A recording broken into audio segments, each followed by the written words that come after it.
you mentioned a lot of things that I totally agree that Gen AI can add a lot of value to, but could you be a little bit more specific and try to share with our audience how is Gen AI being applied in or should be applied in supply chain planning today? So basically, how do you how do you get started? How do you get started? Yeah, I think that's the $1 million question, and there's no universal answer, right? The answer is different for everybody, and it's different. Certainly, I think maybe stating the obvious, you have a partner in doing this, right? So the domain area of supply chain combined with the domain of IT have to be aligned on this, right? And so what I found is, if you want to talk about Gen AI, the question is from an IT organization, where are they on this journey? And a lot, uh, I look at in the progression of Gen AI, there's individual productivity. That's kind of like the first phase of this.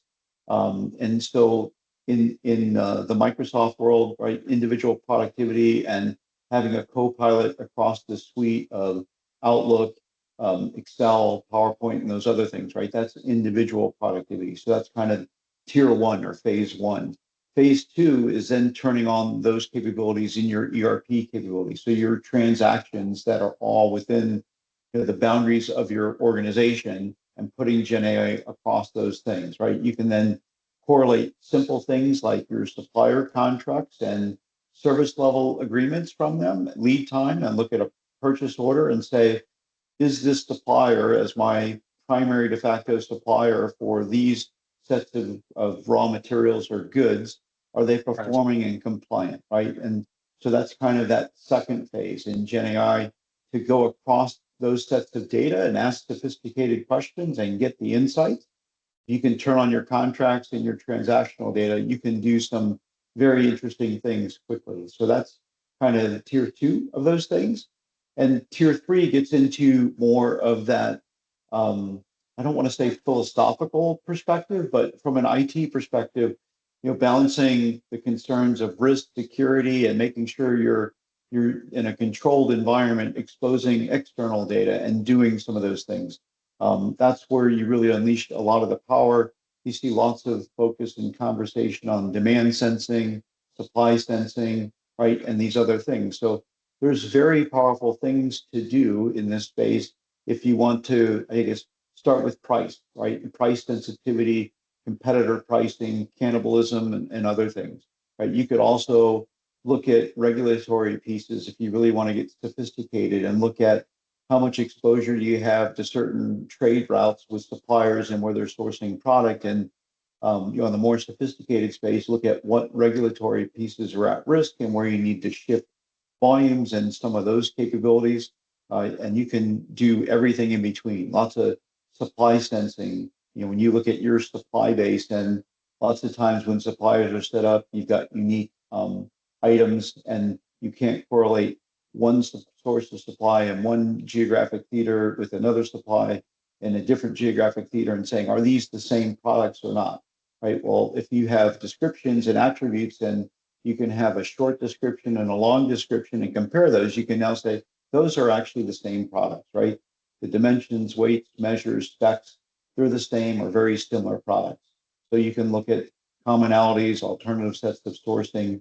But I think some of the focus in the demand forecasting area, you get into 3, 4, 5-digit postcode, triangulating events, looking at different channels to market, direct to consumer, right, versus traditional B2B channels, and being able to look at with sophistication different models for forecasting.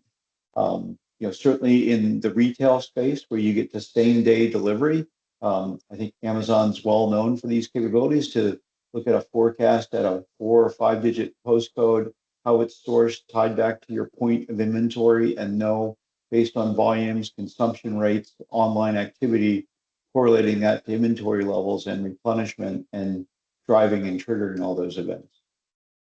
I'll pause there. Sounds like it's sci-fi. I must admit. Right, But very, yeah, that's very, the yeah, future, right?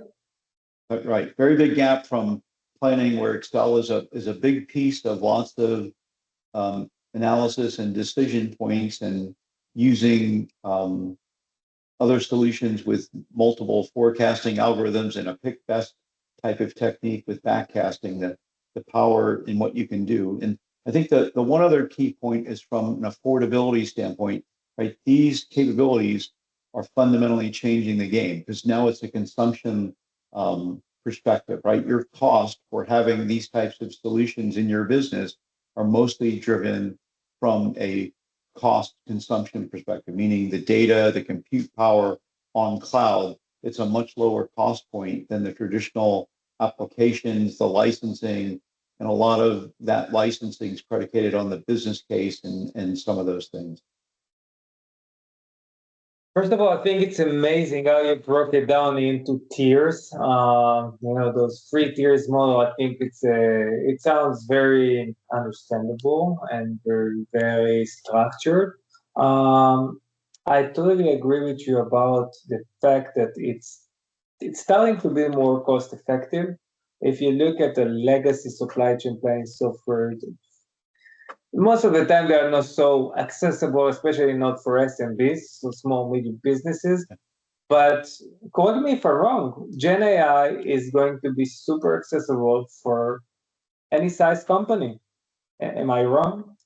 100%. You're spot on, right? And then it's a game changer because of the some of the data aspects, right, that you can get to with where you need to power better demand planning and supply planning and those capabilities. So 100%. I think that where it needs to catch up a little bit is on the user administration, the data maintenance perspective, some of those things, right? You want to be able to put some good interfaces on top of that and simplify some of that versus having to drive more of the capabilities through data science. And that's rapidly evolving.